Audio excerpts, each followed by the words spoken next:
қонақтар, бізде бүгін ұлттық ойын сайысы. Саламатсыздар ма балалар? Саламатсыздар. Бір-бірімізбен амандасып алайық. Жарайсыздар, ондармен. Балалар, сіздер білесіңдер ме? Ұлттық ойынның қандай ұлттық ойындар бар екенін?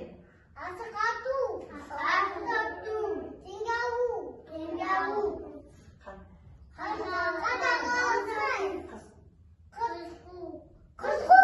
Жарайсыңдар. Олай болса бізде бүгін теңге алу ойыны. Оны ежелде, ертеде батырлар теңгені атпен шауып келіп жерден іліп алатын болған. Ал біздер қауіпсіздігіне байланысты балаларымыздың аттың орнына ағаш ат пайдаланғалы отырмыз. Және біздің теңгеміз ортада жатыр. Оны кезекпе-кезек балалар атпен шауып, кім епті екенін көрсетеді. Кәне атамыз нағыл дер екен. Балаларым, қазақ халқы ұлдарын батыр деп, қыздарын шымыр етіп өсірген. Ал кәне кім батыр екен? Олай болса теңге алу ойынын бастаймыз ба? Бастаймыз. Ал Әмір мен Исмайылды ортаға шақырайық.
Бәрекелді балалар, ұлттық ойынды дәріптеп жүрген қазақ халқыма рахмет.